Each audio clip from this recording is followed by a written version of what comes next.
Well, I want to welcome everyone and thank you for being here.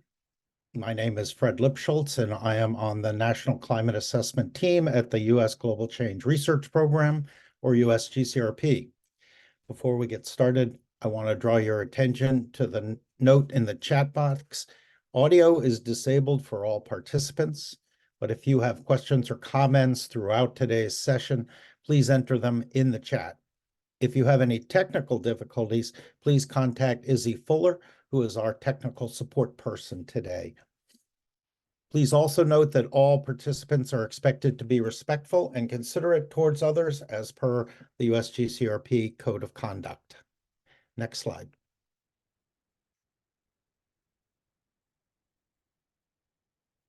Kathy, can you advance the slide? I am attempting to do that, Fred. It didn't move. Okay. It just worked.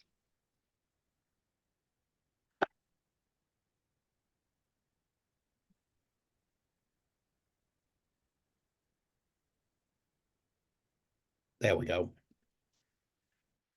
So I'll kick off the webinar today with some background information on the National Climate Assessment before turning it over to the Ocean Chapter authors.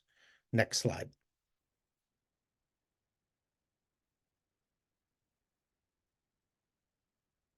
There we go. The U.S. Global Change Research Program was mandated by Congress in the Global Change Research Act of 1990 to, quote, assist the nation and the world to understand, assess, predict, and respond to human-induced and natural processes of global change.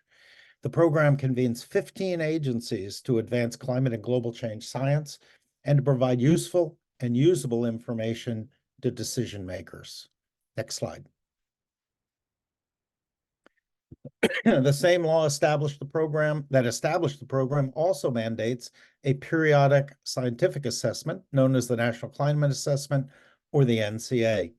The NCA is a quadrennial report that analyzes the effects of global change on several sectors: the natural environment, agriculture, energy, land and water resources, transportation, human health, social systems, and biodiversity. USGCRP is charged with assessing current trends as well as projections for the next 25 to 100 years. The NCA is used by organizations and individuals for a variety of purposes, including national policymaking, risk management in the private sector, local mitigation and adaptation planning, as well as by practitioners, utility managers, and educators. Next slide. NCA authors review a large body of scientific research from diverse information sources. They synthesize that information, examine the confidence in our scientific understanding, and evaluate uncertainties. NCA5 was written by 500 authors and 260 technical contributors from every state of the nation, as well as Puerto Rico, the U.S. Virgin Islands, Guam, and Palau. The NCA is designed to be policy relevant. Authors distill their findings into accessible language, framed around risk to people and important resources.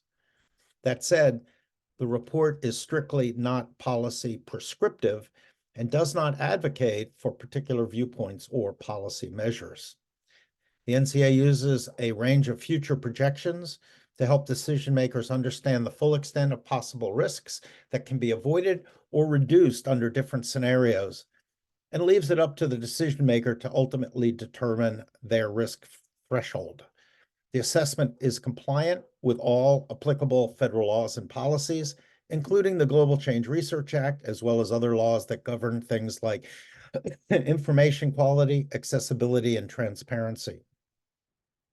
Finally, the report process involves extensive review, including several opportunities for public engagement, a review by the National Academies of Sciences, Engineering, and Medicine, or NASEM, and several government science reviews. Next slide. Now let's take a look at the NCA5 table of contents. Like previous NCAs, NCA5 covers national level topics, regions, and response actions. The report opens with an overview. which is followed by 2 chapters dedicated to the physical science of climate change. Then there are the national topic chapters, the 10 regional chapters, and 2 response chapters, although response actions are also discussed throughout the report. This NCA table of contents has evolved over time, informed by user input. NCA5 added 2 new chapters, one on economics and one on social systems and justice. We also have 5 new focus features: compound extreme events, Western wildfires, COVID-19, supply chains, and blue carbon. We also have several appendices, including a new one dedicated to indicators. Now that we've gone through some of the introductory background, I'm pleased to introduce both Emily Osborne and Kathy Mills, authors of the Ocean chapter, who will lead us through the remainder of the webinar today. Thank you, Emily and Kathy, and over to you. Thanks so much, Fred. On behalf of the Oceans chapter, welcome and thank you for being here. Today, our team will be sharing with you the key messages reported in Chapter 10, Ocean Ecosystems and Marine Resources. Our chapter is centered on the objective to describe how climate change has impacted U.S. marine ecosystems and also to relay the effects and risks to communities and industries that depend on our oceans. In this year's NCA5, the Oceans chapter also tackles the topic of how ocean-based measures can be used to adapt to and mitigate the effects of climate change. However, we emphasize that in order to avoid the greatest impacts of climate change on our oceans, swift and dramatic reductions in global CO2 emissions are critical. Next slide, please. As a result of greenhouse gas emissions in the atmosphere, sourced largely from the burning of fossil fuels, climate change is warming the oceans, reducing oxygen and pH, and melting sea ice, among many other physical changes. The scale, pace, and magnitude of these changes have and will continue to create significant impacts on marine organisms and ecosystems, which we've continued to see documented in the scientific peer-reviewed literature over the last 4 years since NCA4 was published. These physical ocean changes have cascading effects on human livelihoods, health, cultures, and ways of life. Our chapter builds upon the foundation laid by the NCA5's Chapter 2 on climate trends and Chapter 3 on Earth system processes, where you can read in detail about how the oceans have, for example, experienced more frequent severe heat waves, decline in ocean pH and oxygen content, and sea ice extent. Next slide, please. In our chapter, we build upon this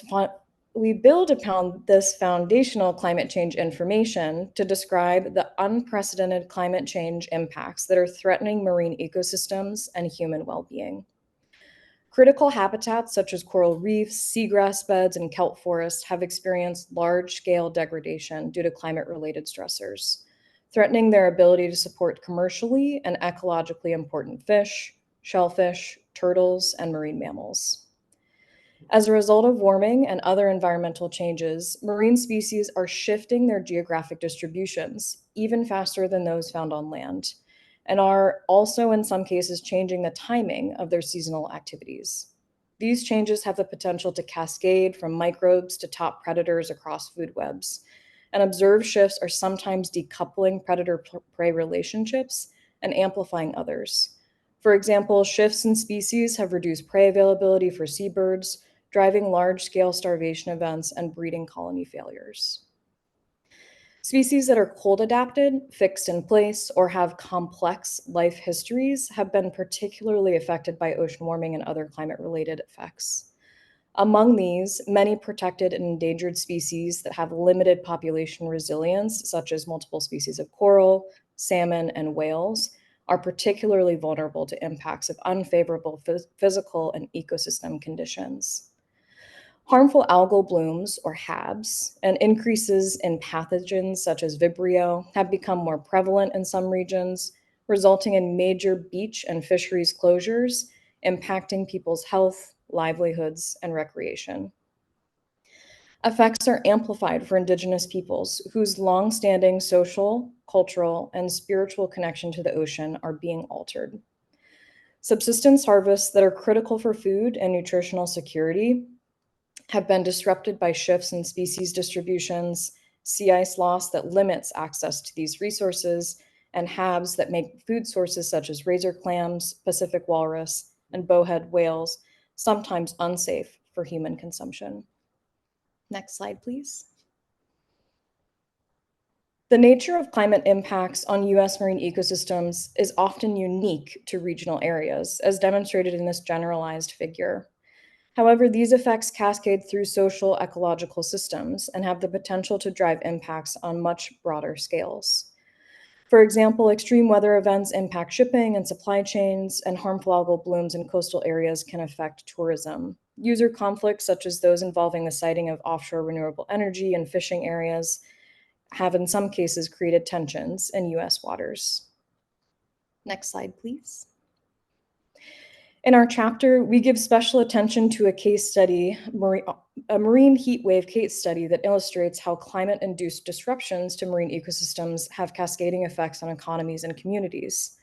Shown here are the widespread impacts of a massive 2014-2016 marine heat wave that began on the Gulf of Alaska and subsequently covered the entire west coast of the United States, persisting for several years and coinciding with a severe drought over land. Low biomass of phytoplankton, krill, and forage fish were observed within the first year of this marine heat wave. This coincided with the development of an unprecedented coast-wide HAB. Whale mortality was observed off Alaska, mass seaboard mortality was observed coast-wide, and sea lions were found starving off the coast of California. Heat wave-induced changes in whale feeding grounds and migration locations resulted in record entanglement of whales and Dungeness crab fishing gear.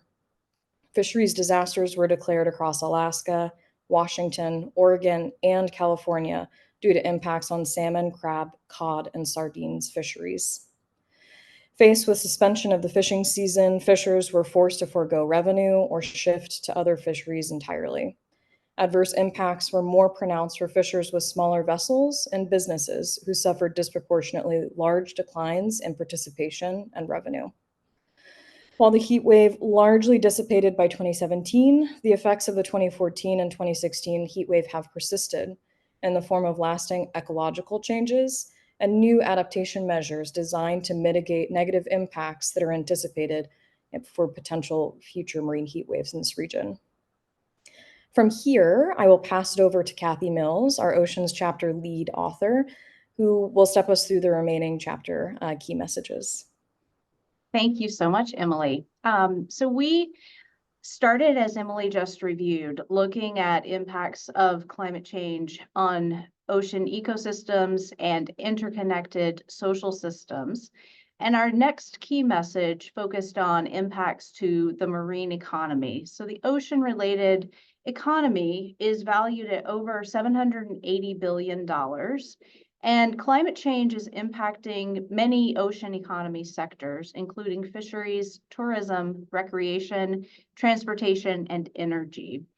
The key message focuses on the substantial risk that climate change is posing to these economic activities, and also recognizes that as climate change continues, economic and cultural impacts are expected to become larger and more widespread, particularly under higher scenarios of climate change and in communities that are highly dependent on ocean resources. A range of approaches can facilitate adaptation to some degree of climate change, but higher levels of change will limit the success of those adaptation measures and markedly increase climate risk to marine-related economic activities. So, a figure that we included with this key message attempts to show the fact that ocean economy activities are important to communities around the country. This pulls out and highlights the top 10 ports in the country, shown in the brown bars, that move tremendous amounts of cargo through those ports that we all depend on, inland as well. It also highlights some coastal communities that are heavily reliant on fishing and or tourism for their economies, and the growth and presence of offshore energy activities, both oil and gas extraction, as well as areas that are being developed or considered for development for offshore wind. And coming back to some of the key points in this portion of the chapter, as we think about the different sectors of the ocean economy, we can highlight impacts that are already occurring across multiple sectors, as well as potential risk and actions that are being taken to reduce those risks in the future. In fisheries, for example, we have seen declining availability and quality of commercial fisheries harvest. Many important fisheries around the country have already been affected by climate-related declines, including Bering Sea Pacific cod, Alaska snow crab, southern New England lobster, and northern shrimp in the Northeast US. There's been an increasing number of fishery disaster declarations that are related to environmental causes. A leading cause of some of those disaster declarations is marine heat waves, and harmful algal blooms that can be associated with climate conditions are also important in triggering certain fisheries disaster declarations.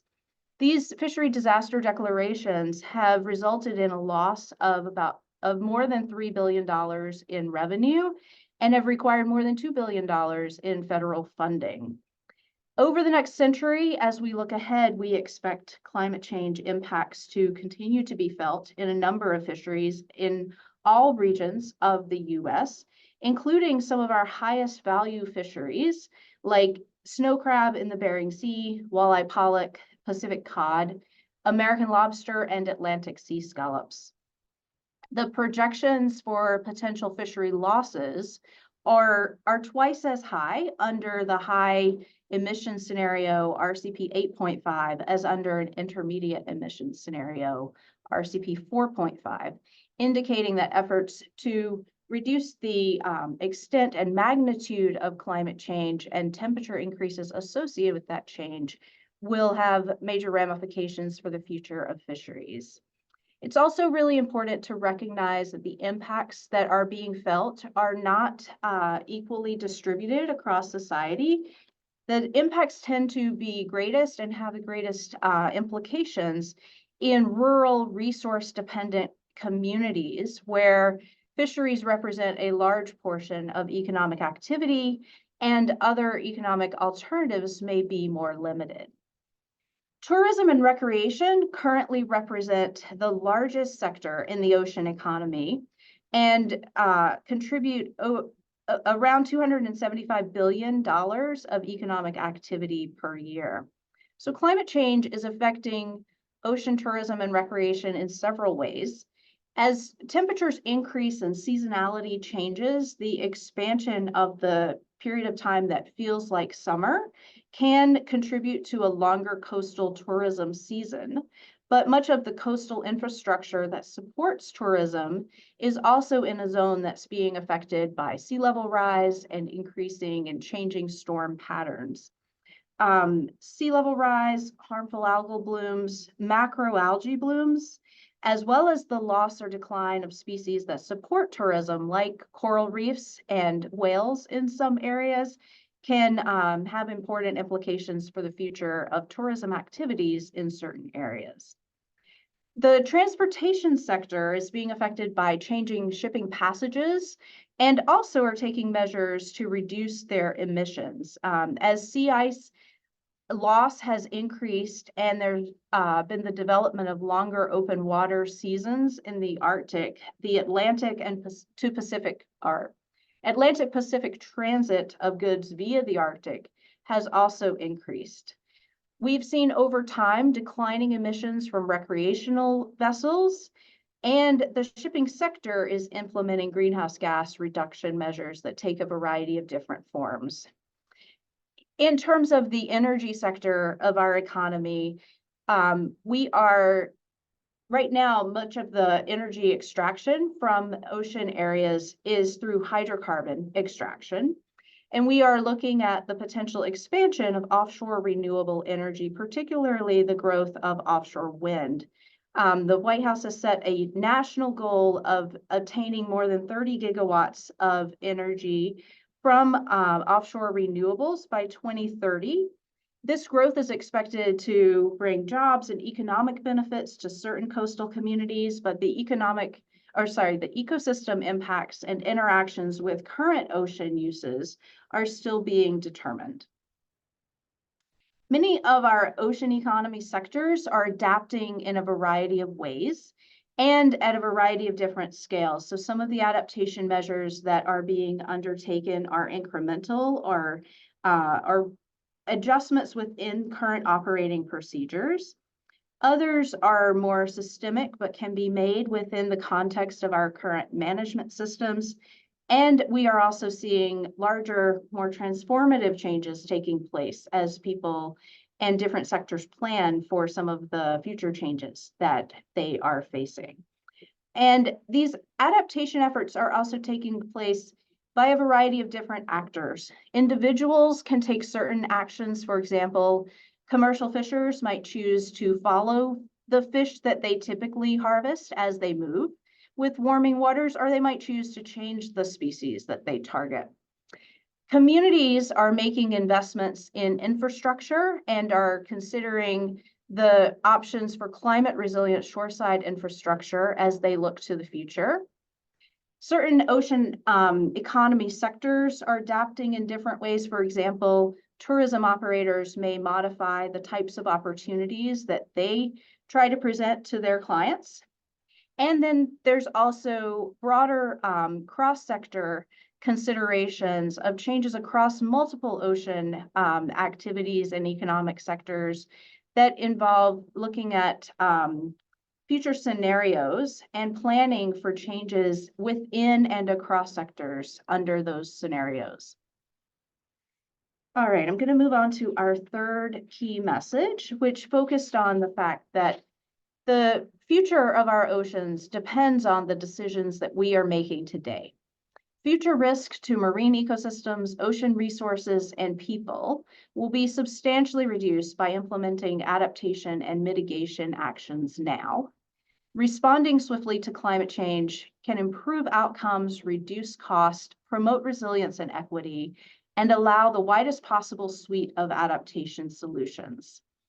Impacts will continue to be uneven across communities, with more harmful outcomes in communities that are highly ocean reliant and historically marginalized, unless equitable adaptation and mitigation efforts are implemented.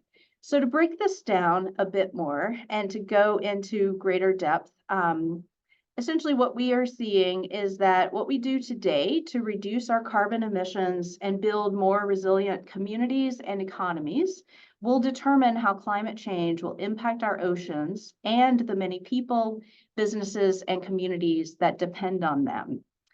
Impacts and adaptive capacity are uneven across communities, and effective climate change adaptation is also related to the extent of climate and carbon mitigation.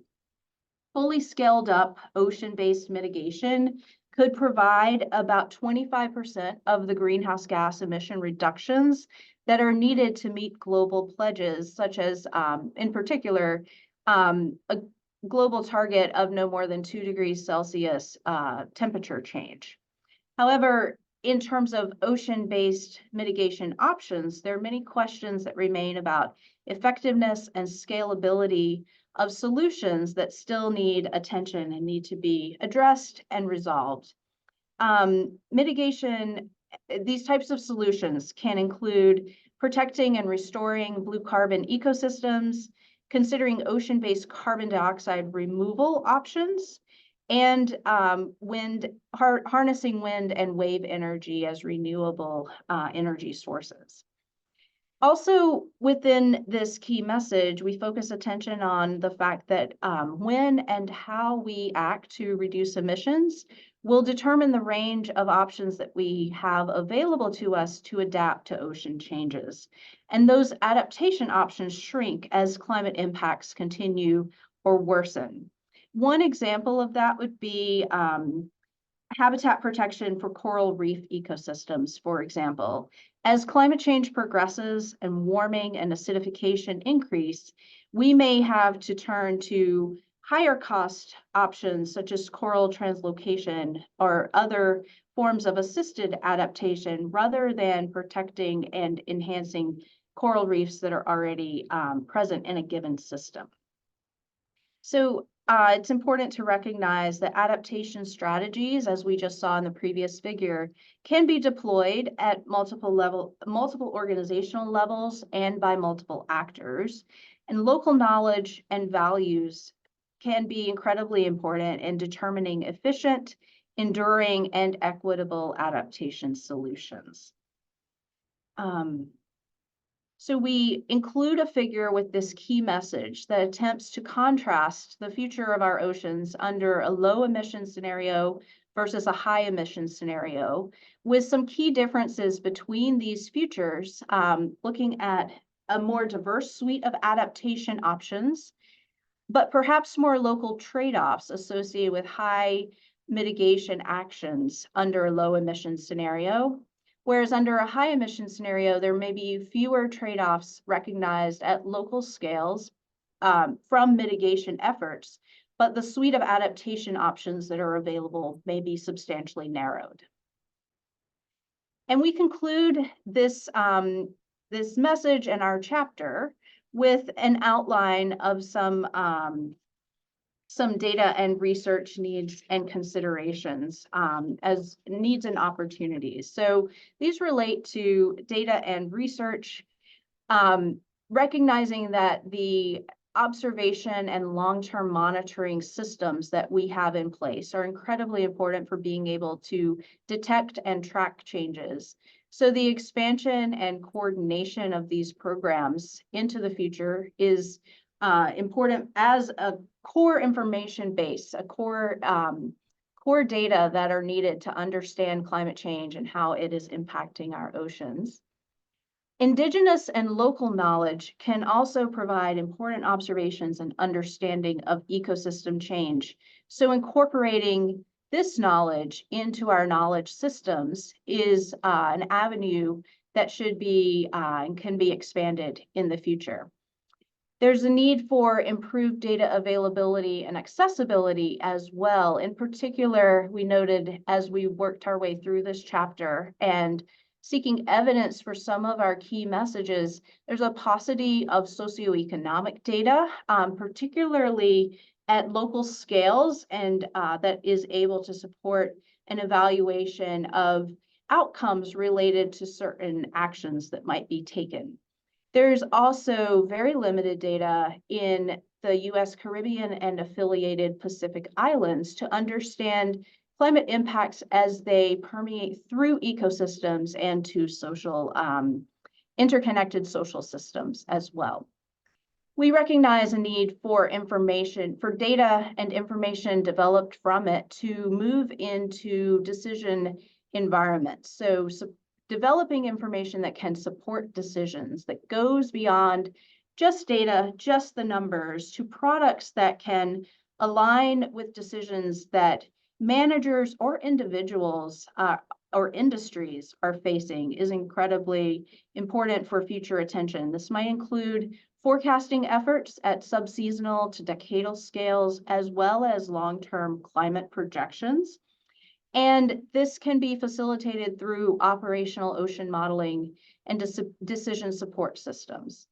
And then our final sort of category of needs and opportunities relates to governance and financing.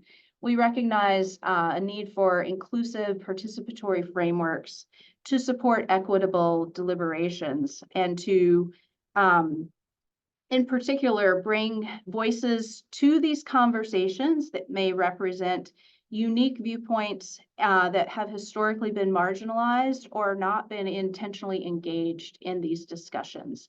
And this is important for setting goals and objectives. And it's also important that we recognize the need for information to be accessible to all participants in this process, not only understandable to scientists or advisors, but understandable and usable by all participants engaging in discussions and deliberations to set the path for the future of their communities. There's also a need for cross-sector and cross-scale coordinating mechanisms to, particularly as we see activities in the ocean change and intersect with each other in different ways.